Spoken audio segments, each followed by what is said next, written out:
എല്ലാ പ്രിയപ്പെട്ട പ്രേക്ഷകർക്കും ആനീസ് കിച്ചണിലേക്ക് സ്വാഗതം. ഇന്ന് നിങ്ങൾ വിചാരിക്കുമല്ലേ, എന്നാ ഇന്ന് ഇത്ര മലയാളത്തിലൊക്കെ പറഞ്ഞ് വെൽക്കം ഒക്കെ പോയല്ലോ എന്നേ. പക്ഷെ എന്നാന്നോ, ദിവസം ചെല്ലുന്തോറും ഉണ്ടല്ലോ എൻ്റെ പ്രേക്ഷകർ എന്നെ ഒത്തിരി ഇഷ്ടപ്പെട്ട് വരിക.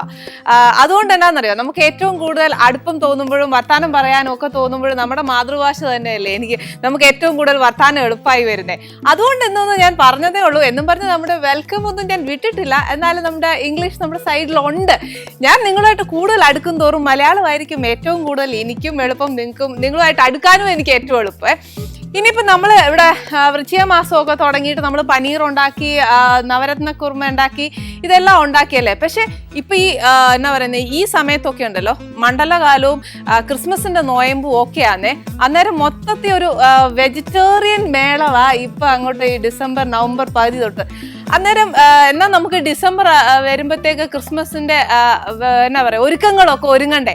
അന്നേരം പിന്നെ നമുക്ക് എന്നേലും ഒരു എന്നാ പറയുക നോൺ വെജും കൂടെ ഒക്കെ അന്നേരത്തേക്ക് നമ്മുടെ ഡൈനിങ് ടേബിളിൽ ഭയങ്കര ഒരു ക്രിസ്മസ് വിരുന്നൊക്കെ ഒരുക്കുമ്പോൾ അവിടെയൊക്കെ വെക്കാനായിട്ട് ഒരു പ്രത്യേകം ഒരു ഡിഷാണ് നമ്മൾ ഇന്നിവിടെ ഉണ്ടാക്കുന്നത്. മിക്കവർക്കും അറിയാം. പക്ഷെ എന്നാലും ആ ഒരു ക്രിസ്മസിന് വരുമ്പം കുറച്ച് കേക്ക്, അപ്പം, സ്റ്റൂ അങ്ങനെയൊക്കെ വെച്ചൊന്ന് ഡെക്കറേറ്റ് ചെയ്ത് പിന്നെ നമ്മൾ ഇന്നിവിടെ ചെയ്യാൻ പോകുന്ന റെസിപ്പിയും കൂടെ ഒക്കെ ചെയ്യണം. അപ്പം നമ്മൾ നേരത്തെ ചെയ്ത് വെച്ചാലേ നമുക്ക് ഇതൊക്കെ അന്ന് ആ തീൻമേശയിലേക്ക് നമുക്ക് ചെയ്തു വെക്കാനൊക്കത്തുള്ളൂ, അലങ്കരിക്കാനൊക്കത്തുള്ളൂ. എന്നും പറഞ്ഞ് ക്രിസ്മസ് സ്പെഷ്യൽ നമ്മൾ പ്രത്യേകം ചെയ്യുന്നുണ്ട്, അത് വേറെ. എന്നാലും നമുക്ക് ഇന്നിവിടെ ചെയ്യാൻ പോകുന്ന എന്നാന്ന് വെച്ചാൽ ചിക്കൻ കുറുമയാ ചെയ്യുന്നത്.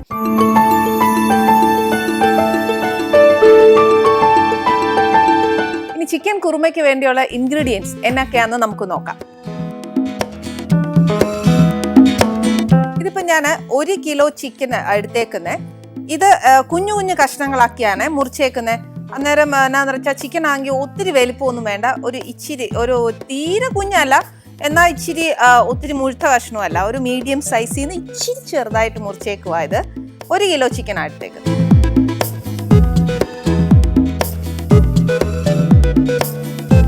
പിന്നെ ഇത് ഒരു 2 വലിയ സവാള എടുത്തേക്കുന്നത്. ഇത് ഒന്നെങ്കിൽ നമുക്ക് കൈവാക്ക് പോലെ അരിഞ്ഞേച്ചാൽ മതി കേട്ടോ. ഇതിപ്പോൾ നീളത്തെ ഒട്ടും കട്ടിയില്ലാതെയൊക്കെ അരിഞ്ഞേക്കുന്നത്. നമുക്ക് അങ്ങനെ ഒന്നും വേണ്ട. എന്നാ പറയുന്നത്, ഈ ചെറിയ കുഞ്ഞു കുഞ്ഞായിട്ട് ചോപ്പ് ചെയ്യാന്ന് പറയല്ലേ, അന്നേരം അങ്ങനെ അരിഞ്ഞേച്ചാലും മതി. ഏതാ കൈവാക്കെന്ന് വെച്ചാൽ അതങ്ങോട്ട് അരിഞ്ഞേച്ചാൽ മതി. ഇതിപ്പം എന്നാന്ന് വെച്ചാൽ നമ്മുടെ പച്ചമുളക, ഇതിപ്പോൾ എൻ്റെ ഈ ബൗളിനകത്ത് ഒത്തിരി പച്ചമുളക് ഉണ്ട്. പക്ഷെ എന്നാന്ന് വെച്ചാൽ ഇപ്പം ഞാൻ എടുത്തേക്കുന്ന പച്ചമുളക് എന്നാന്നോ, എരിവില്ലാത്ത പച്ചമുളക. എരിവുള്ള പച്ചമുളകാണെങ്കിൽ 1 കിലോ ചിക്കന് 8 പച്ചമുളക് മതിയാവും. ഇതിപ്പോൾ എരിവില്ലാത്ത ആയതുകൊണ്ട് ഞാൻ ഒരു 10 പച്ചമുളക് ഇടും. ഇതിപ്പോൾ കീറി വെച്ചേക്കുന്ന ആയതുകൊണ്ട് ആ ക്വാണ്ടിറ്റി കൂടുതലായിട്ട് തോന്നുന്നത്. അല്ലാത്തയാണെങ്കിൽ എരിവില്ലാത്താണെങ്കിൽ 10 പച്ചമുളക്, എരിവുള്ളതാണെങ്കിൽ 8 പച്ചമുളക്. പിന്നെ ഇത് ഒരു വലിയ ടൊമാറ്റോ അല്ലെങ്കിൽ ഒരു 2 മീഡിയം സൈസ് ടൊമാറ്റോ അരിഞ്ഞേക്കുക. പിന്നെ കുറച്ച് ഇഞ്ചി ചതച്ച് വെച്ചേക്കുക. അല്ല കഷ്ണമായിട്ട് എടുക്കുകയാണെങ്കിൽ 1 കഷ്ണം, നമുക്ക് എപ്പോഴും ഒക്കെ എടുക്കുന്ന 1 ഇഞ്ച് നീളത്തിലുള്ള കഷ്ണം എന്നൊക്കെ പറയല്ലേ, എന്ന് പറഞ്ഞ പോലെ. അതിലും ഭേദം നമ്മൾ ഇച്ചിരി ഇഞ്ചി എടുത്ത് ചതച്ച് വെച്ച് സ്പൂൺ കണക്കിന് എടുക്കുന്ന ഏറ്റവും നല്ലത്. പിന്നെ ഇത് കുറച്ച് വെളുത്തുള്ളി, ഇതും ചതച്ച് വെച്ചേക്കുക.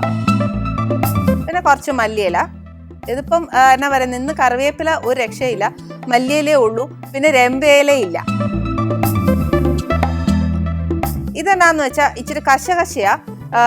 ഞാൻ എപ്പോഴും പറയുകയല്ലേ, നമ്മൾ ഇറച്ചിക്കറി വെക്കുകയാണെങ്കിലുണ്ടല്ലോ ഏറ്റവും കൂടുതൽ, അത് ബിരിയാണിക്കാന്നേലും ഇറച്ചിക്കറി ആന്നേലും എന്നതാന്നേലും, പക്ഷെ സ്റ്റൂ ഒഴിച്ച് ബാക്കി എന്നാന്നേലും ചിക്കൻ്റെ മീറ്റിൻ്റെ എന്ത് ഐറ്റം വെക്കുകയാണെങ്കിലും കശകശ അരയ്ക്കുമ്പോൾ ഏറ്റവും രുചി കൂടും. അതുകൊണ്ട് ഇത് എന്നാന്ന് വെച്ചാൽ ഞാൻ ഇച്ചിരി കശകശ ഒരു വലിയ സ്പൂണ് കശകശ വെള്ളത്തിൽ കൂത്തിട്ടേക്കുക. പിന്നെ ഇത് പട്ട ഒത്തിരി വേണ്ട, 1 കഷ്ണം മതി. പിന്നെ ഇത് ഗ്രാമ്പു, ഇത് ഏലക്കായുടെ ഫ്ലേവർ നല്ലതാ എപ്പോഴും. എന്നും പറഞ്ഞ് ഒത്തിരി മുന്നിട്ട് നിൽക്കണ്ട. നമ്മൾ ഇടുന്ന സ്പൈസസിൽ നിന്ന് ഒരു 10 ഗ്രാമ്പു ഇടുന്നെങ്കിൽ ഒരു 12 ഏലക്കായൊക്കെ ഇടാം. പക്ഷേ ഇച്ചിരി ഫ്ലേവർ നല്ലതാണ്. പിന്നെ ഇത് തക്കോലം എന്നാ പറയുന്നത് 2 എണ്ണം മതിയാവും 1 കിലോയ്ക്ക്. ഇത് ഉപ്പ് ആവശ്യത്തിന്. പിന്നെ കുറച്ച് മല്ലിപ്പൊടി, മുളക് പൊടി ഒരു ഇച്ചിരി ഇട്ടേച്ചാൽ മതി. നമുക്ക് ഏറ്റവും കൂടുതൽ വേണ്ടി എന്നാന്ന് വെച്ചാൽ പച്ചമുളകിൻ്റെ എരിവ. അന്നേരം മുളക് പൊടി ഒരു കളർ അത്രയും മാത്രം മതി. പിന്നെ ഇച്ചിരി മഞ്ഞൾപ്പൊടി,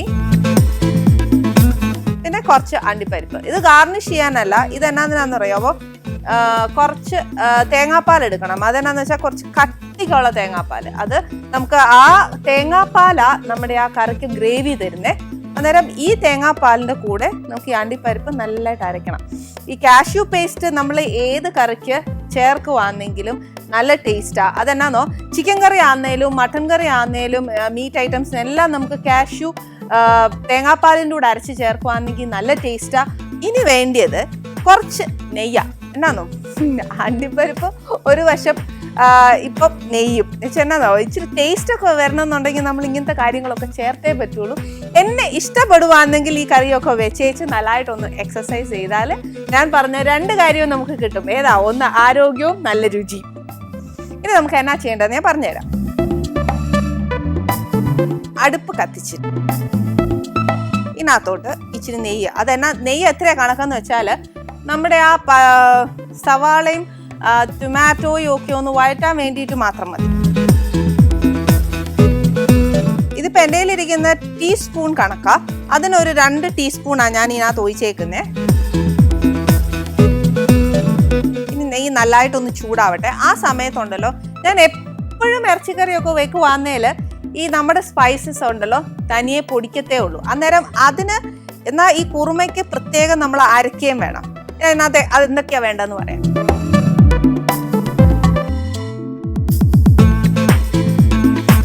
ഇതിനകത്തോട്ട് ആദ്യം ഒരു കഷ്ണം പട്ട, പിന്നെ കുറച്ച് ഗ്രാമ്പു ഒരു 8 എണ്ണം വെച്ചോ. ഏലക്ക, പിന്നെ തക്കോല ആണെങ്കിൽ 2 എണ്ണം. പിന്നെ നമ്മൾ ഈ കുതിർത്ത് വെച്ചേക്കുന്ന കശകശയില്ലേ, അതിനകത്തോട്ട് ഒഴിക്കും. കശകശ വരെ നമ്മൾ ഇട്ടേക്കുക. ഇനി ഒരു 5 മിനിറ്റ് വെയിറ്റ് ചെയ്യണേ. കാര്യം എന്നോ, നമ്മുടെ നെയ്യ് ചൂടായി. അന്നേരത്തേക്ക് നമുക്ക് ഇച്ചിരി സവാള ഇടാം.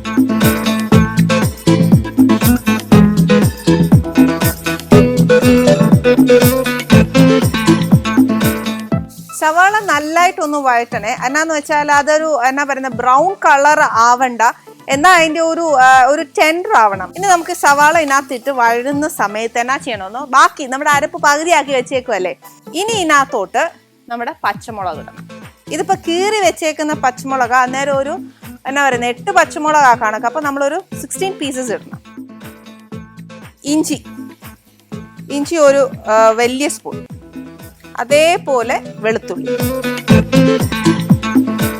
ഇനി ഇതെന്നാ ചെയ്യേണ്ടതെന്ന് വെച്ചാൽ നല്ല മഷി പോലെ അരച്ചെടുക്കണം.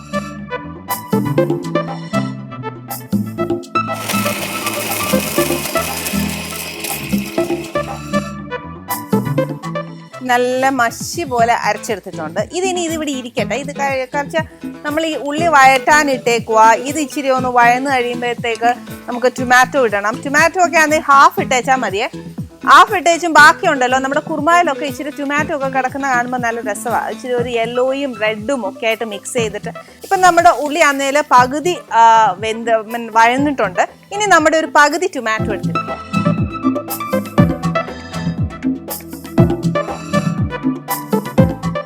ഇച്ചിരി ഞാൻ വെച്ചേക്കുക. എന്നാന്നറിയോ, ലാസ്റ്റ് നമുക്കൊന്ന് ഇടാൻ.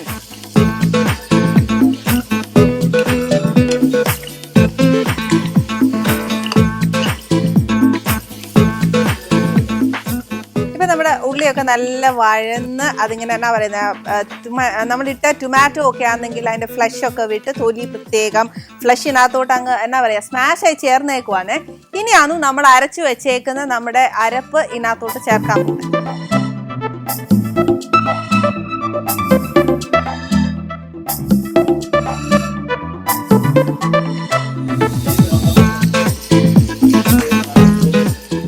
ഈ അരപ്പ് ചേർത്ത് കഴിഞ്ഞാലുണ്ടല്ലോ ഇതിന് ഇച്ചിരി സമയം എടുക്കും. അതെന്നാന്നോ, ചുമ്മാ അങ്ങ് നമുക്ക് അടുത്ത് അങ്ങ് ചിക്കൻ ഇടാൻ ഒക്കുകയില്ല. ഇപ്പം നമ്മുടെ എന്നാ പറയുന്നത് പച്ചച്ചോവയൊക്കെ ഒന്ന് മാറണം. നമ്മൾ ചേർത്തേക്കുന്ന പച്ചമുളക്, ഇഞ്ചി, വെളുത്തുള്ളി, പിന്നെ എന്നാ നമ്മുടെ സ്പൈസസും ഒക്കെ അരച്ച് ചേർത്തേക്കുമല്ലയോ. അന്നേരം അതെല്ലാം മാറണമെന്നുണ്ടെങ്കിലുണ്ടല്ലോ അതിൻ്റെ ആ പച്ചച്ചുവ മാറുന്ന എങ്ങനെയാണ് മനസ്സിലാക്കുന്നതെന്ന് വെച്ചാൽ അതിൻ്റെ എണ്ണയൊക്കെ നല്ലതായിട്ട് ഒന്ന് തെളിഞ്ഞു വരും. പിന്നെ ഫ്ലെയിം കൂട്ടി വെച്ചേ ചോന്ന് എണ്ണ തെളിയിക്കാൻ നിൽക്കരുത്. അന്നേരം പിന്നെ നമ്മുടെ കുറുമ അങ്ങ് ഫ്ലോപ്പായി പോവും. അത് ഇച്ചിരി സിമ്മാക്കി വെച്ചേച്ച് പതുക്കെ സാവധാനത്തിൽ വേണം എണ്ണയൊക്കെ തെളിഞ്ഞു വരാൻ. അതിന് ഇച്ചിരി സമയം എടുക്കും. ഇപ്പോൾ ഇംഗ്ലീഷ് വന്നല്ലേ, അതെന്നറിയോ, ഫോമലൊക്കെ ആവണ്ടേ, അതുകൊണ്ട് പറഞ്ഞത് കേട്ടോ. എന്നും പറഞ്ഞ് നമ്മൾ തമ്മിൽ ഫോമലൊന്നുമില്ല. ഇപ്പം ഇതേണ്ടേ, ഞാൻ ഇച്ചിരി ക്ഷമയോടുകൂടി സിമ്മാക്കി, തീ നല്ല സിമ്മാക്കി വെച്ചേച്ച് നമ്മുടെ ഉള്ളി വഴറ്റിയതൊക്കെ നല്ല അസലായിട്ട് എണ്ണയൊക്കെ നല്ലതായിട്ട് തെളിഞ്ഞു വന്നിട്ടുണ്ട്. എണ്ണയല്ല, നമ്മൾ ഒഴിച്ചേക്കുന്ന നെയ്യാണ്. അന്നേരം നെയ്യൊക്കെ ആണെങ്കിൽ നല്ല രസമായിട്ട് തെളിഞ്ഞു വന്നിട്ടുണ്ട്. ഇനി എന്നാ ചെയ്യേണ്ടതെന്ന് അറിയാം, സിമ്മിൽ തന്നെ ഇരുന്നേച്ചാൽ മതി തീ. ഇനി ഇതിനകത്തോട്ട് നമുക്ക് ഇച്ചിരി ഇച്ചിരി പൊടികളൊക്കെ ചേർക്കണം. ആദ്യം നമുക്ക് ഇച്ചിരി മഞ്ഞപ്പൊടിയാ,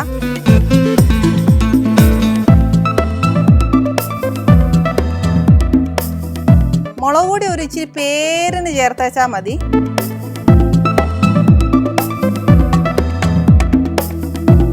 കുറച്ച് മല്ലിപ്പൊടി. ഈ സമയത്ത് നമ്മൾ ഒരു ഇച്ചിരി ഉപ്പ് ചേർക്കുക. ഈ മസാലയ്ക്ക് വേണ്ടിയുള്ള ഉപ്പ് മാത്രമേ ചേർക്കത്തുള്ളൂ. കാര്യം എന്നാന്നോ, നോയമ്പൊക്കെ ഉള്ള ആൾക്കാരാണെങ്കിലും ഈ നേരത്ത് നമുക്ക് അതിൻ്റെ ഉപ്പും എരിവും ഒക്കെ ഒന്ന് നോക്കാം. പിന്നെ എന്നാന്ന് വെച്ചാൽ നമ്മൾ നേരത്തെ ചേർത്തേക്കുന്ന ആ ഗരം മസാലയൊക്കെ നമ്മൾ അരച്ച് ചേർത്തേക്കുമല്ലയോ, അന്നേരം അതൊക്കെ ആണെങ്കിൽ മസാല മതിയോ എന്നൊക്കെ നോക്കാനായിട്ടൊക്കെ ഈ പരുവത്തിലാണ് ഏറ്റവും നല്ലത്. ശരിക്കും നമ്മുടെ ഇവിടെ എന്നാന്നോ ഇന്ന് ചിക്കൻ കുറുമ ഉണ്ടാക്കാൻ കാര്യം എന്നാന്നറിയോ, ഇന്ന് നമ്മുടെ ആനീസ് കിച്ചണിൽ വരാൻ പോകുന്ന ഗസ്റ്റ് ആരാന്നറിയാവോ? ഒരു IAS ഓഫീസറാണ്. അദ്ദേഹത്തിന്റെ പേരാണ് KN സതീഷ്.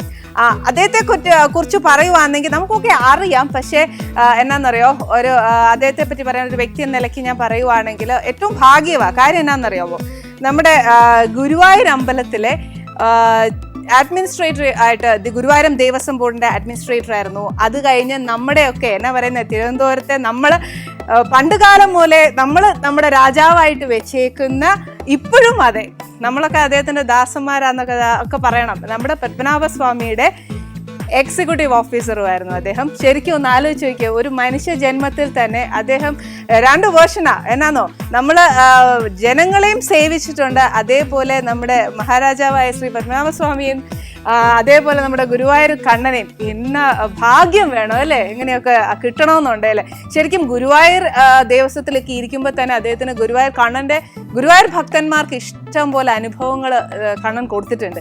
നമുക്ക് ശരിക്കും അദ്ദേഹത്തോടൊന്ന് ചോദിക്കണം കേട്ടോ, ഗുരുവായൂർ കണ്ണൻ എന്തൊക്കെയാ അദ്ദേഹത്തെ വട്ടം കളിപ്പിച്ചിട്ടുണ്ടോ, ഗുരുവായൂർ ഭക്തനാണോ? അതുകൊണ്ടാണ് തോന്നുന്നു ശരിക്കും എനിക്കൊന്ന് വിഷ്ണു ഭഗവാന്റെ തന്നെ അവതാരത്തിൽ വരുന്ന ഭഗവാനെ തന്നെ സേവിക്കാൻ അദ്ദേഹത്തിന് ഒരു അവസരം കിട്ടിയത് തന്നെ. അതെന്തായാലും നമുക്ക് വരുമ്പോൾ ചോദിക്കാം. ഞാനെല്ലാം പറഞ്ഞാൽ ഒക്കത്തില്ല. നമ്മുടെ എന്നാ പറയുന്നത്, ഇട്ടേക്കുന്ന പൊടിയൊക്കെ കരിഞ്ഞു പോകത്തില്ലായോ. ഇപ്പം നമ്മുടെ ഗ്രേവി ശരിക്കും നമ്മൾ ഉള്ളി തക്കാളിയൊക്കെ പ്രത്യേകം ഇട്ടേക്കുമായിരുന്നു. ഇപ്പം കണ്ടോ, നമ്മുടെ ആ ഗ്രേവി ഉണ്ടല്ലോ ശരിക്കും ഒരു സ്മാഷ്ഡ് ആയിട്ട് നമ്മൾ അരച്ചേക്കുന്ന ഒരു ഗ്രേവിയെ കൂട്ട് തന്നെയാണ് വന്നേക്കുന്നത്. അത്ര നല്ലതായിട്ട് അതങ്ങോട്ട് കുഴഞ്ഞു വന്നാൽ മാത്രമേ നമുക്ക് എന്നാന്നോ ആ ചിക്കൻ കുറുമായ്ക്ക് ഒരു തിക്ക് ഗ്രേവി ആയിട്ട് നമുക്ക് കിട്ടത്തുള്ളൂ. ഇതിനകത്തോട്ട് ഞാൻ ഒരു ഇച്ചിരി മല്ലിയില ഇടുക.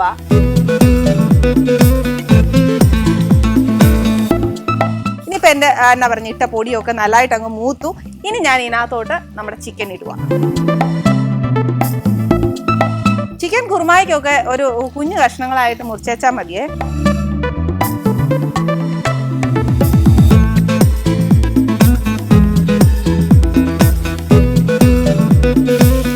പിന്നെ നമ്മൾ ആക്കി വെച്ചേക്കുന്ന ആ ഗ്രേവി ആന്നേൽ മൊത്തത്തിൽ ഇതിനകത്തോട്ട് അങ്ങോട്ട് തേച്ച് പിടിപ്പിക്കണം.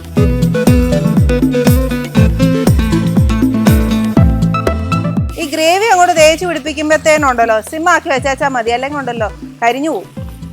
അന്നേരം സിമ്മാക്കുമ്പോഴത്തേക്ക് ചിക്കനകത്തോട്ട് ഒരു ഇച്ചിരി ആവി കയറും. അന്നേരം ചിക്കനകത്തിൽ നിന്ന് തന്നെ ഇച്ചിരി വെള്ളം അങ്ങോട്ട് ഊറി തുടങ്ങും. ഇതങ്ങോട്ട് പെരട്ടി വെച്ച് നമ്മുടെ നേരത്തെ അരച്ചേക്കുന്നില്ലേ മിക്സി, അതിനകത്ത് തന്നെ കുറച്ച് നമുക്ക് ഗ്രേവി കാണും. അതിൽ നിന്ന് ഒരു ഇച്ചിരി വെള്ളം ഇതിനകത്തോട്ട് ഒഴിക്കുക.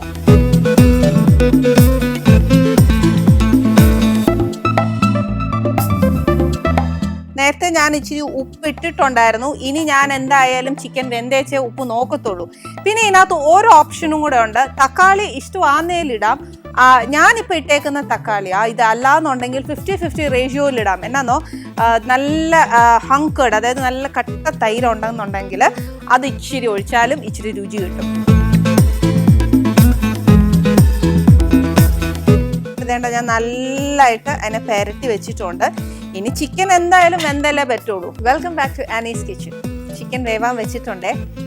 ഞാൻ ബാക്കി സാധനമൊക്കെ ഇവിടുന്ന് മാറ്റി. ഇനി നമുക്ക് ചേർക്കാനുള്ള സാധനങ്ങൾ മാത്രമേ ഞാൻ ഇവിടെ വെച്ചിട്ടുള്ളൂ. അതിനി എന്നാക്കിയാണെന്നറിയോ, ഈ വേവാൻ നമ്മൾ വെക്കുന്ന നേരത്തുണ്ടല്ലോ, അതിനകത്തോട്ട് നമ്മൾ മസാലയൊക്കെ നേരത്തെ അങ്ങ് മൂപ്പിച്ചിട്ടല്ലായിരുന്നോ. അന്നേരം വേവാൻ വെക്കുന്ന സമയത്ത് ഞാൻ എന്നാ പറയുന്ന കുഴഞ്ഞ് നല്ല സ്മാഷ്ഡ് ആയിട്ടിരിക്കുന്ന ഒരു പരുവത്തിലല്ലേ നമ്മൾ ചിക്കൻ ഇട്ടേ.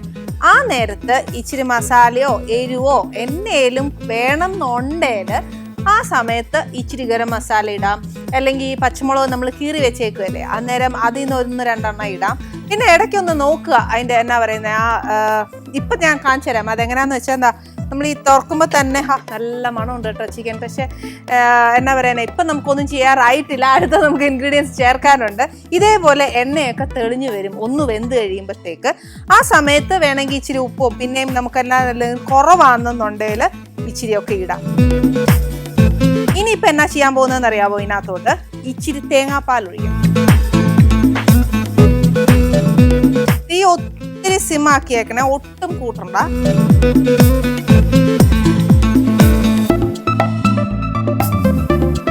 ഈ തേങ്ങാപ്പാൽ ഒഴിച്ചിട്ട് നമ്മൾ നേരത്തെ അരച്ചു വെച്ചേക്കുന്ന മിക്സിയിലെ അതിലോട്ട് ഒരു ഇച്ചിരി തേങ്ങാപ്പാൽ ഒഴിക്കണം. ഇതിനകത്ത് ഇച്ചിരി അണ്ടിപ്പരിപ്പ് അങ്ങോട്ട് നല്ല മഷി പോലെ അരച്ചെടുക്കും.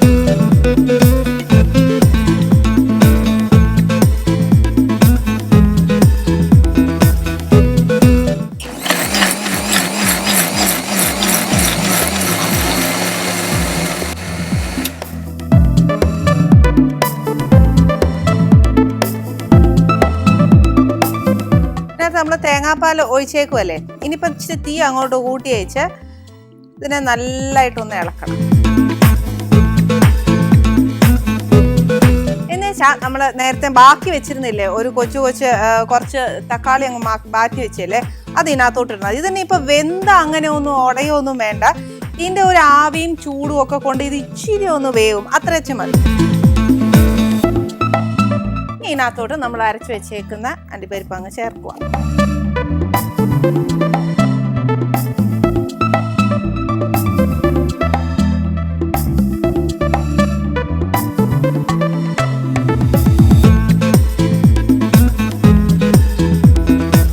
ഇനി തിളയ്ക്കുന്ന സമയത്ത് എന്നാ ചെയ്യേണ്ടതെന്ന് വരാം, നമുക്കൊരു ഇച്ചിരി മല്ലിയില ഇടാം. ഇത്രേ ഉള്ളൂ. ഇനി ഇത് നല്ലതായിട്ടൊന്ന് തിളച്ച് കഴിഞ്ഞേച്ച് നമുക്കിതങ്ങ് ഓഫ് ചെയ്യണം. ഇനി നമുക്ക് എന്നാ പറയുന്നത് ഒരു സെർവിങ് പ്ലേറ്റിലേക്ക് ഇതങ്ങ് മാറ്റാം.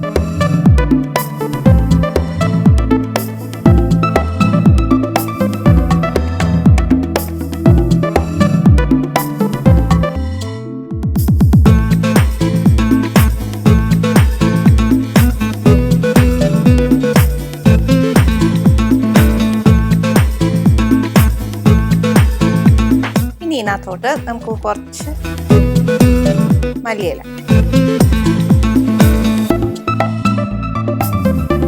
ഇത്രേ ഉള്ളൂ നമ്മുടെ ചിക്കൻ കുർമ. സാറ് മാത്രമല്ല, ചേച്ചി ഇച്ചിരി വെജിറ്റേറിയൻ ആന്ന് പറഞ്ഞേ. അന്നേരം എന്താണെന്നറിയോ, ഞാൻ ശരിക്കും നിങ്ങളോട് എന്നാ പറയുന്നത് ഒരു ചെറിയ ഒരു കളത്തരം കാണിച്ചു. കളത്തരമൊന്നും അല്ല കേട്ടോ, പക്ഷെ ഞാനിപ്പോൾ ചേച്ചിക്ക് വേണ്ടി ഇവിടെ ഇച്ചിരി ഒരു പനീർ മസാല ഉണ്ടാക്കിയായിരുന്നു. നമസ്കാരം. നമസ്തേ ചേച്ചി.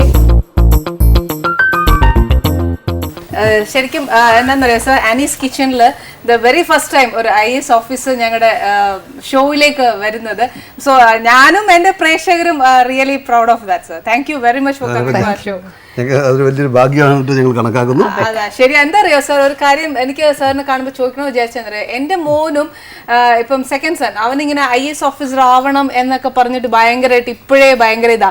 ഇപ്പം എൻ്റെ മോനെന്ന് മാത്രമല്ല, ഞാൻ എൻ്റെ അറിവിൽ ഒത്തിരി പേരോട് വർത്താനം പറയുമ്പോഴത്തേനും ഉണ്ടല്ലോ, അവരൊക്കെ ഇങ്ങനെ ചോദിക്കും what we should do for that, how should we prepare to that, അങ്ങനെയൊക്കെ ചോദിക്കും. സാർ അതിൻ്റെ ഒരു കുഞ്ഞു കുഞ്ഞു കാര്യങ്ങളൊക്കെ നിങ്ങൾക്ക് പറഞ്ഞുതരാമോ? What we have to do? അല്ല അങ്ങനെ ഒരു IAS officer. ഒരു ആഗ്രഹം ഉണ്ടെന്നുണ്ടെങ്കിൽ അത് നടന്നു കിട്ടും. ആണോ? പക്ഷെ അതിന് ഞാൻ ആദ്യം പറയുന്നത് അല്ല, ഡീറ്റെയിൽ ടോക്ക് അല്ലേ. അപ്പൊ ഞാൻ എന്റെ പ്രേക്ഷകരെടുത്തും ഇനി വരാൻ പോകുന്ന ജനറേഷനും ഒക്കെ ഞാൻ നമ്മൾ ഇച്ചിരി ഗൗരവത്തോടു കൂടി പറഞ്ഞു കൊടുക്കേണ്ട കാര്യമാണ്. ഇത്ര എന്നാ സിലി ആയിട്ട് പറ്റത്തില്ല. വരും സർ, നമുക്ക് ഇരുന്ന് വർത്താനം. തീർച്ചയായും.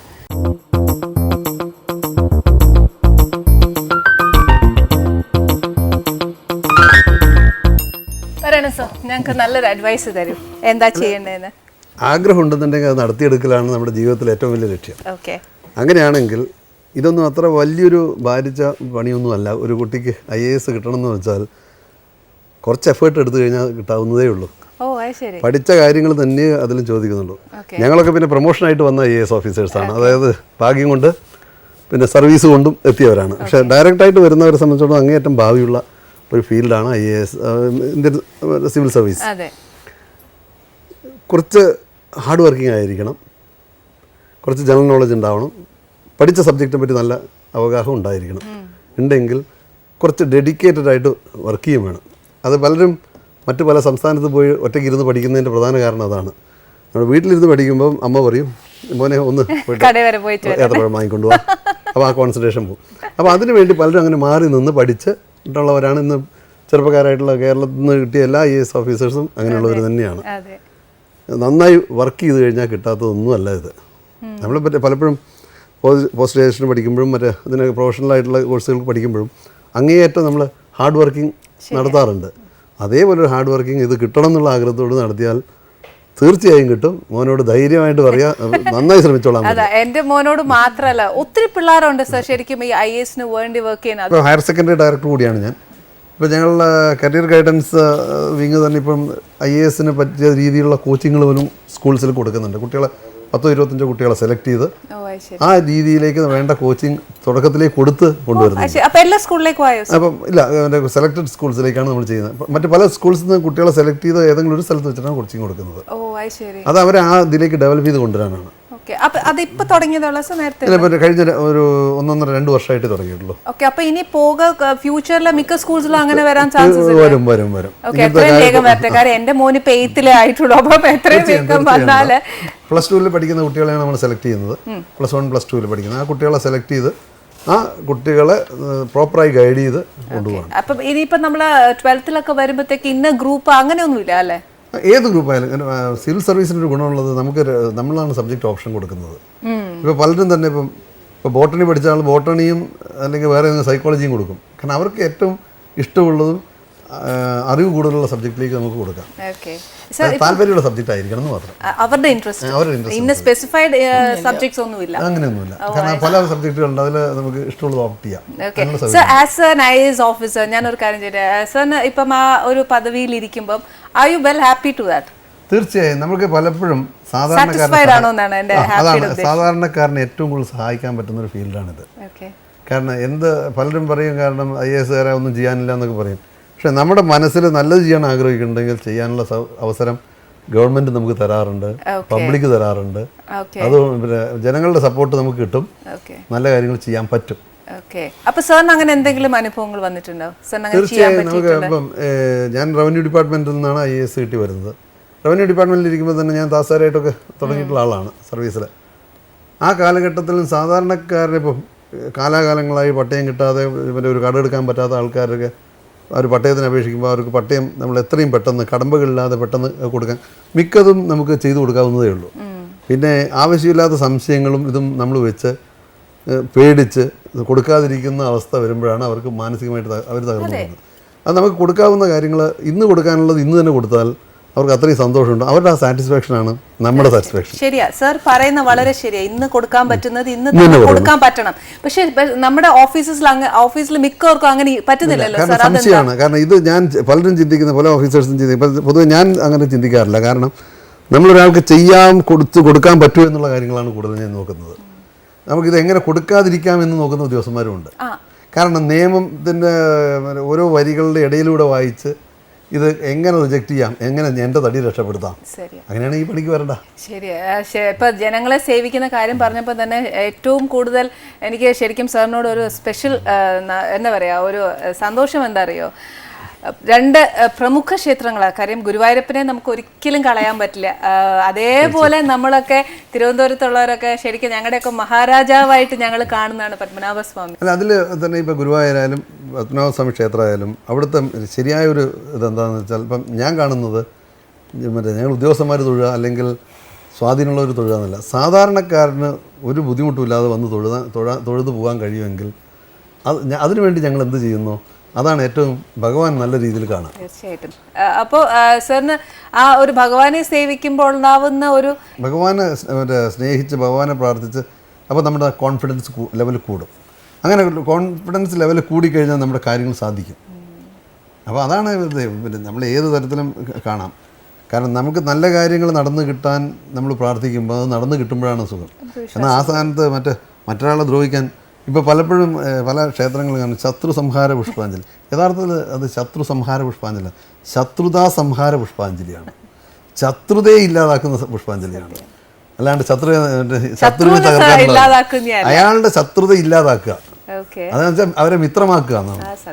അത് പലപ്പോഴും പല കാര്യങ്ങളും തെറ്റായിട്ട് നമ്മൾ വ്യാഖ്യാനിച്ചു പോകുന്ന കാര്യങ്ങൾ കുറേയുണ്ട്. സർ, ഇപ്പം ഈ നൂറ്റാണ്ടുകൾ പഴക്കമുള്ള നമ്മുടെ ഈ പത്മനാഭസ്വാമി ക്ഷേത്രമാണ്. അവിടുത്തെ കുറച്ചൊക്കെ ആചാരങ്ങൾ സർ മാറ്റം വരുത്തിയെന്നൊക്കെ പറഞ്ഞിട്ട് ഞാൻ ഇങ്ങനെ കേട്ടിരുന്നു. ആചാരങ്ങൾ മാറ്റം വരുത്താൻ എക്സിക്യൂട്ടീവ് ഓഫീസർക്കോ കമ്മിറ്റിക്കോ അധികാരമില്ല. അതിൻ്റെ റിച്വൽസിൻ്റെ പൂർണ്ണ അധികാരം ഉള്ളത് തന്ത്രിക്കാണ്. തന്ത്രിമാരാണ് ഇതുപോലെ ഒരു ഇഷ്യൂ. ഇപ്പം ഒരു നടന്നുകൊണ്ടിരിക്കുന്ന ഒരു ആചാരത്തിൽ ഭക്തന്മാർക്ക് ബുദ്ധിമുട്ട് വരുന്ന ഒരു അവസരം വന്നു കഴിഞ്ഞാൽ നമ്മളിത് തന്ത്രിക്ക് റെഫർ ചെയ്യും.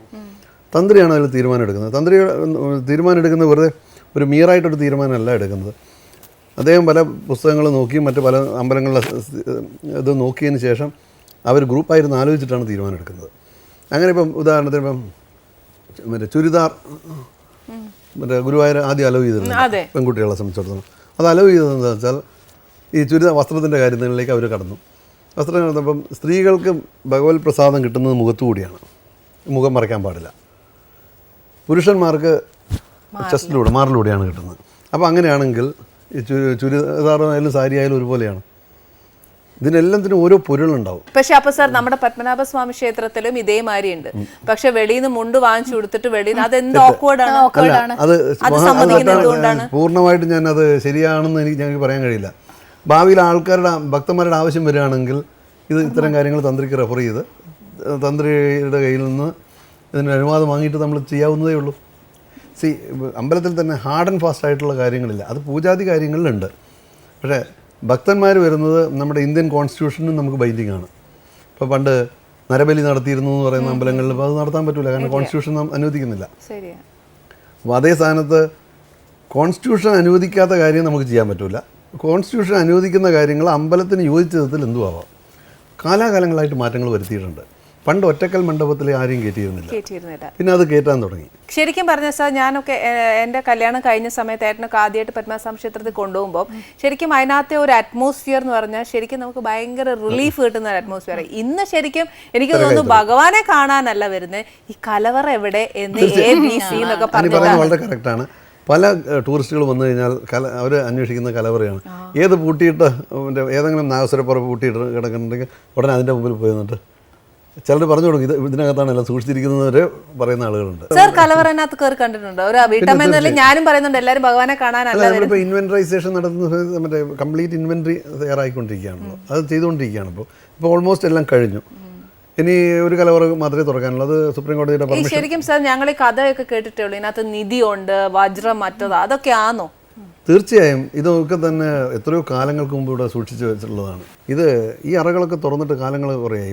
ഇപ്പം നമ്മൾ തുറന്ന് പുറത്തേക്ക് എടുത്തത് നമുക്ക് എത്രയോ കാലങ്ങൾക്ക് മുമ്പ് തുറന്നതാണ്. പക്ഷേ ഇതൊന്നും ആരും തന്നെ അതിൽ കൊണ്ടുവച്ചതാണെന്ന് നമുക്കിപ്പോൾ അടുത്ത കാലത്തൊന്നും നമുക്ക് പറയാൻ കഴിയില്ല.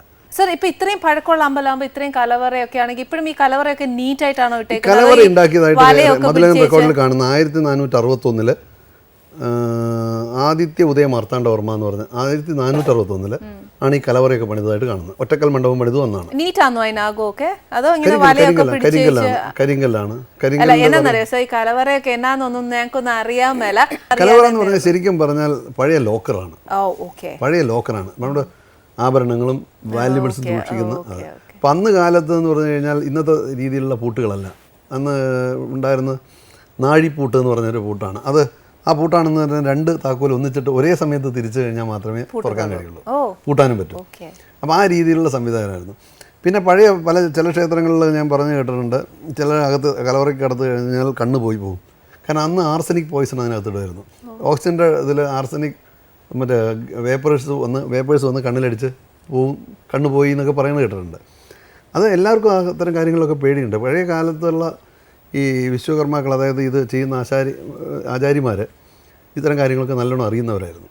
കാരണം അന്ന് കാലത്തും ഇതൊക്കെ എന്തിനാണ് ചെയ്യുന്നത്? തെഫ്റ്റ് രക്ഷപ്പെടാൻ വേണ്ടിയാണ്. അപ്പോൾ ആ രീതിയിലുള്ള എല്ലാ ടിപ്സും അതിനകത്ത് ചെയ്തു വെച്ചിട്ടുണ്ടാവും. അതുകൊണ്ടാണ് ഈ കലവറകൾ തുറക്കുമ്പോൾ വളരെ ശ്രദ്ധിച്ച് വേണം എന്ന് പറയുന്നത്. ശരിക്കും ഈ കലവറയുടെ ഒക്കെ കാര്യം പറഞ്ഞപ്പോഴല്ലോ സാർ, എൻ്റെയൊക്കെ കേട്ടറിവാണ്. കേട്ടിട്ടുള്ളത് എന്താണെന്ന് വെച്ചാൽ മഹാരാജാവൊക്കെ എന്ന് നമ്മുടെ നാടിന് ക്ഷാമം വരുന്നോ അന്ന് ഇത് എടുത്തോണം എന്നാണെന്നുള്ള വരെ. തീർച്ചയായും എല്ലാ ക്ഷേത്രങ്ങളിലും ഇത് സൂക്ഷിച്ചിരിക്കുന്നത് ഏതെങ്കിലും വ്യക്തിക്കോ ഇനി ക്ഷേത്രത്തിൽ ഭഗവാനോ ഉപയോഗിക്കാനല്ല. ഒരു ഫാമിൻ, അതായത് ഒരു പട്ടിണി അല്ലെങ്കിൽ എന്തെങ്കിലും മാരി അങ്ങനെ എന്തെങ്കിലും വരുന്ന സമയത്ത് ഈ പണം അതിന് ഉപയോഗിക്കണം എന്ന രീതിയിൽ. പക്ഷേ ഇപ്പൊ അത് കംപ്ലീറ്റ്ലി എന്തായാലും മാറിയല്ലേ? അല്ല, ഇപ്പൊ നമ്മളത് സൂക്ഷിക്കുകയാണ്, ഒന്നും മാറ്റമില്ല. ഇതെല്ലാം തന്നെ അക്കൗട്ട് ഇൻവെന്ററൈസ് ചെയ്ത് സൂക്ഷിക്കുകയാണ്. Sir Kasaragod as a collectorate sir ഇരുന്നതാണ്. അവിടെ എൻഡോസൾഫാൻ ഭയങ്കരമായിട്ടുണ്ട്. അതിനകത്ത് ഒത്തിരി കുട്ടികൾ തന്നെ അതിന് ഇരയാവുന്നുണ്ട് അല്ലേ? കുട്ടികളല്ല, മൃഗങ്ങളടക്കം. സർ അത് നമുക്ക് സ്ട്രിക്ട്ലി നിർത്താൻ പറ്റില്ലേ സർ? ഇപ്പം നിരോധിച്ചപ്പോൾ അടുത്ത കാലത്ത് നമ്മൾ നിരോധിച്ചല്ലോ. നിരോധിച്ചതിന് ശേഷവും ഈ എത്രയോ കൃഷിക്കാർ കള്ളത്തരത്തിലൂടെ കൊണ്ടുവരുന്നുണ്ട്. നമ്മൾ പലപ്പോഴും അതിർത്തിയിൽ വെച്ച് പിടിക്കുന്നുണ്ട്. പക്ഷെ നമുക്കുള്ള തടസ്സം എന്താ വെച്ചാൽ മറ്റൊരു സംസ്ഥാനത്ത് ഇത് ഉപയോഗിക്കുമ്പം ഇവിടെ മാത്രം തടയുമ്പം ഈ കർഷകനെ സംബന്ധിച്ചിടത്തോളം അവൻ്റെ ജീവിതം മുട്ടിപ്പോവാണ്. അപ്പോൾ അതിനാണ് ഇപ്പോൾ ഗവൺമെൻറ് അഗ്രികൾച്ചർ ഡിപ്പാർട്ട്മെൻറ്റൊക്കെ പ്രത്യേകം അതിന് സർട്ടിഫൈ ആവുന്ന സംവിധാനമൊക്കെ ചെയ്തു വരുന്നത്. സർ ഇപ്പം ഒരു കാര്യം കൂടെ ഉണ്ട് സാർ, ഇപ്പം പല പൊസിഷനിലൊക്കെ ഇരുന്ന സാർ ആയതുകൊണ്ട് നമ്മുടെ നാടിനൊരു ഡെവലപ്മെൻറ്റ് എത്രയെല്ലാം ആവശ്യമുണ്ട്. നമ്മൾ കുറേ കാലം കൊണ്ട് കേൾക്കുന്നതാണ് ഒരു ഡെവലപ്മെൻറ്റ്. പക്ഷേ ഈ അതങ്ങോട്ട് മുന്നോട്ട് വരുന്നില്ല. ഇത് ഇതിനകത്ത് ഓഫീസേഴ്സിൻ്റെ ആണോ അതോ ഈ പറഞ്ഞ കൂട്ട് വ്യക്തികളുടെ ആണോ? ഓഫീസേഴ്സിൻ്റെ മാത്രമല്ല, നമ്മുടെ മലയാളിയുടെ കുഴപ്പമാണ്. എല്ലാവരും ഞാനടക്കമുള്ള മലയാളിയുടെ കുഴപ്പമാണ്. കാരണം എനിക്ക് എല്ലാവരും ട്രെയിനിൽ കയറുന്ന പോലെയാണ്. ട്രെയിനിൽ കയറി കഴിഞ്ഞാൽ മറ്റുള്ളവരാരും കയറരുത്.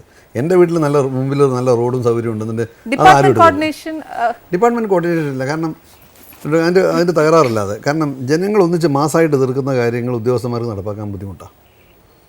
കാരണം മാസമായിട്ട് എതിർക്കുന്ന സമയത്ത് അവരുടെ കൂടെ ചിലപ്പോൾ രാഷ്ട്രീയക്കാർ കൂടിയേക്കാം, ചില പ്രമാണിമാർ കൂടിയേക്കാം, ചില ഉദ്യോഗസ്ഥന്മാരും അതിൻ്റെ പിന്നാലെ കൂടിയേക്കാം.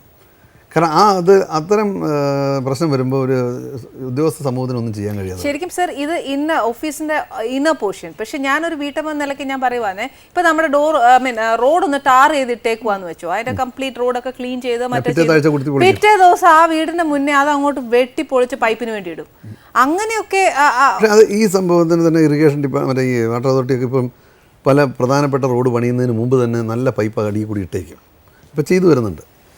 ഓരോന്നും കറക്റ്റ് ചെയ്ത് കൊണ്ടുവരികയാണ്. പക്ഷേ കറക്ഷന് കണ്ടമാനം സമയമെടുക്കും. അതാണ് നമ്മുടെ ഒരു ഡിലേ. ഇപ്പം പല റോഡുകളിലും ഒരു പർട്ടിക്കുലർ ഇൻ്റർവെല്ലിൽ ഒരു പൈപ്പ് ലൈൻ അടിയിൽ കൂടി ഇടുന്നുണ്ട്. അത് ഇതിൽ കൊണ്ടുപോകാൻ വേണ്ടിയിട്ടാണ്, കുത്തി പൊളിക്കാതിരിക്കാൻ വേണ്ടിയാണ്. മാത്രമല്ല പണ്ടത്തെ റോഡുകൾ പോലെയല്ല, ഇപ്പം വളരെ കോസ്റ്റ്ലി റോഡുകളാണ് നമ്മുടെ. കാരണം നമ്മുടെ ഇപ്പോഴത്തെന്ന് പറഞ്ഞാൽ വളരെ സ്മൂത്തായിട്ടും നല്ല ലെവലുള്ള നല്ല റോഡുകളാണ് ഇപ്പോൾ പണിയുന്നത്. അത് കുത്തിപ്പൊളിക്കാന്ന് പറഞ്ഞാൽ നമുക്ക് ശരിക്കും നമുക്ക് നാഷണൽ വേസ്റ്റാണത്. അപ്പം പക്ഷേ എന്നാൽ ഒരാൾ വീട് പണിതാൽ പറയുന്നുണ്ട് നല്ല റോഡ് ഇടുന്ന കോസ്റ്റ്ലി ആണ്. പക്ഷേ സർ ചില മഴയൊക്കെ വരുമ്പോൾ ഞങ്ങൾ അതും കാണാറുണ്ട്. അതെ, നമ്മുടെ അത് കാരണമുണ്ട്. അതിനും കാരണമുണ്ട്. കാരണം ഈ ടോട്ടൽ ബേസ് പ്രിപ്പയർ ചെയ്യാതെ ഇടുന്ന റോഡുകളാണ് നമ്മുടെ അടിയിലത്തെ റോഡുകൾ മുഴുവൻ എടുത്ത് മാറ്റണം. അത് 10 കിലോമീറ്റർ ഈ വർഷം ചെയ്യണമെന്നുണ്ടെങ്കിൽ അങ്ങനെ ചെയ്തു വരുമ്പോൾ 1 കിലോമീറ്റർ ചെയ്യാൻ പറ്റും. 1 കിലോമീറ്റർ ചെയ്ത് നമുക്ക് നിർത്താൻ പറ്റില്ല. കാരണം ഇത് ഇവിടുത്തെ സർക്കാരിൻ്റെ വരുമാനം എല്ലാ സ്ഥലങ്ങളിലും എത്തണം. അപ്പോൾ ഒരു ഘട്ടമായിട്ടേ ചെയ്യാൻ പറ്റും. അതാണ് ഓരോ കൊല്ലം ഓരോ റോഡ് ഗവൺമെന്റിന് പൈസ ഇല്ല, സമയമെടുക്കും. കാരണം നമ്മൾ ഡെവലപ്മെന്റ് ഇല്ല എന്ന് പറയാൻ കഴിയില്ല. ഇപ്പം നമ്മളൊരു 5ാം ക്ലാസ് പഠിക്കുന്ന സമയത്തുള്ള ഡെവലപ്മെന്റ് അല്ലല്ലോ ഇപ്പം. ഇപ്പോൾ കൊച്ചിയിൽ നമ്മൾ വരികയാണെങ്കിൽ ഇന്ന് കാണുന്നത് നമ്മളൊരു 20 കൊല്ലം മുമ്പുള്ളതല്ലല്ലോ. പക്ഷേ നമ്മൾ മറ്റ് സംസ്ഥാനം വെച്ച് നോക്കുമ്പോൾ നമ്മൾ കുറച്ച് പിന്നാക്കമാണെന്നുള്ളത് ശരിയാണ്. നമ്മുടെ ഡിലേ അത് നമ്മുടെ മലയാളികളുടെ തകരാറെന്നതിന് പറയാമുള്ളൂ. അത് ഭരിക്കുന്ന ആളെയും പറയാൻ പറ്റില്ല, വോട്ടർമാരെയും പറയാൻ പറ്റില്ല, ഉദ്യോഗസ്ഥന്മാരെയും പറയാൻ പറ്റില്ല. നമ്മുടെ ഒരു മൈൻഡ് സെറ്റ് ഉണ്ട് മലയാളിക്ക്. പിന്നെ എല്ലാത്തിനെയും ക്രിട്ടിസൈസ് ചെയ്യുന്ന ആ ഒരു അത് ബേസിക്കലി ഒരു മലയാളികൾക്കുണ്ട് ക്രിട്ടിസൈസും കൂടുതലാണ്. ഏറ്റവും കൂടുതൽ മിമിക്രിയോടുള്ള ഇഷ്ടം എന്താണ്? മിമിക്രി ഏറ്റവും കൂടുതൽ ഇഷ്ടപ്പെടുന്ന സ്റ്റേറ്റാണ് കേരളം. ഞാൻ മിമിക്രി കുറ്റം പറയുന്നതല്ല, അതൊരു നല്ല ആർട്ടാണ്. അത് എല്ലാവർക്കും പറ്റുന്നതല്ല, കഴിവുള്ളവന് മാത്രം പറ്റുന്നതാണ്. പക്ഷേ അതിനോട് ഇൻട്രസ്റ്റ് കൂടുതൽ എപ്പോഴും അതുവരെ ഒരാളെ കുറ്റം പറയുന്നത് കേൾക്കാൻ അത് സത്യമായിട്ടോ. അത് മലയാളികൾക്കത് പ്രത്യേകിച്ച് എടുത്തു പറയുന്നു. അതുകൊണ്ട് നമ്മൾ മലയാളികൾ അത് മാറ്റണം കേട്ടോ. അത് നമ്മളെ പറ്റി നല്ല ഫോമിനെ കുറ്റം പറയരുത്. ആർട്ട് മിമിക്രി നല്ലൊരു രസകരമായ ആർട്ടാണ്. എല്ലാവരും എൻജോയ് ചെയ്യുന്നതല്ലേ. പക്ഷെ അത് ഇപ്പം തരംതാണ് വ്യക്തിഹത്യ നടത്തുന്ന രീതിയിലേക്ക് ആയി തുടങ്ങി. തീർച്ചയായും. കാരണം അതൊക്കെ നമ്മൾ നിർത്തണം. ചിലത് പിന്നെ എന്തും അറിയണം എന്നുള്ള ആഗ്രഹം. മറ്റ് സംസ്ഥാനങ്ങളിൽ പോയി കഴിഞ്ഞാൽ എന്നെ ബാധിക്കുന്നതല്ല, എനിക്ക് അറിയേ വേണ്ട എന്നുള്ള മെൻറ്റാലിറ്റിയാണ്. ഇവിടെ അടുത്ത വീട്ടിൽ നടക്കുന്നത് അറിയാനാണ് നമ്മുടെ വീട്ടിൽ നടക്കുന്നതിനേക്കാളും താല്പര്യം അടുത്ത വീട്ടിൽ നടക്കുന്ന കാര്യം അറിയാനാണ്. അത് മലയാളികൾക്കത് പ്രത്യേകിച്ച് എടുത്തു പറയുന്നു. അതുകൊണ്ട് നമ്മൾ മലയാളികൾ അത് മാറ്റണം കേട്ടോ. എന്തായാലും ഇന്ന് സാറും ചേച്ചിയും ഞങ്ങളുടെ ഷോയിലേക്ക് വന്ന് ഇത്രയും വിശേഷങ്ങൾ, ഒരുപാട് വിശേഷങ്ങൾ പറഞ്ഞു തന്നു. എന്താ പറയുക, നമ്മുടെ നാട്ടിൽ നടക്കുന്ന കാര്യങ്ങൾ ഒരുപാട് സാറിന് വഴി അറിയാൻ പറ്റി. ഇനി IAS ഓഫീസേഴ്സ് പ്രിപ്പയർ ആവുന്നത് എങ്ങനെയാണെന്നുള്ളത് സാർ പറഞ്ഞു തന്നു. ഡെഡിക്കേഷൻ ഇസ് ദ മസ്റ്റ്, പിന്നെ ജനറൽ നോളജ് ഇസ് മസ്റ്റ്, അല്ലേ സാർ? എല്ലാ സപ്പോർട്ടും സാറ് എന്നെ. പിന്നെ ഇതിലെല്ലാം ഉപരി സാറ് നല്ല മനസ്സിൻ്റെ ഒരു ഉടമയാണ്. കാര്യം എന്താണെന്ന് വെച്ചാൽ സാറ് ഗുരുവായൂർ പറഞ്ഞ കേട്ടില്ലേ, ആര് വന്ന് അവിടെ തൊഴാൻ സാറിനോട് ചോദിക്കുന്നോ സാർ അത് സാധിച്ചു കൊടുക്കും. കാര്യം അവർക്ക് കിട്ടുന്ന ഒരു തൃപ്തിയും സന്തോഷവും എന്നൊക്കെ പറയുന്നത് ഭയങ്കര ഒരു ഇതല്ലേ സാർ? തീർച്ചയായും. എന്തായാലും സാറും ചേച്ചിയും എൻ്റെ അടുക്കളയിൽ വന്ന് ഇത്രയും വിശേഷങ്ങളും ഒക്കെ പറഞ്ഞ് എൻ്റെ ആഹാരം നല്ലതാണെന്ന് ചേച്ചി പറഞ്ഞു. സാറിന് ഭയങ്കര ഇഷ്ടമായി, നല്ല രുചിയൊക്കെ ഉള്ള നാവിൻ്റെ ആളാണ്. അപ്പോൾ സാറിന് എന്തായാലും ഇഷ്ടമായി എന്ന് പറഞ്ഞു. അതിന് സ്പെഷ്യൽ താങ്ക്സ് ഉണ്ട് ഇവിടെ വന്നതിന്. ഫോർമലാണ് പക്ഷെ ബട്ട് സ്റ്റിൽ. ഇനി നമ്മുടെ എന്താ പറയുക, അടുത്ത എപ്പിസോഡിൽ പുതിയ വിശേഷങ്ങളും പുതിയ അറിവുകളുമായി വീണ്ടും കാണാം. Till then, goodbye.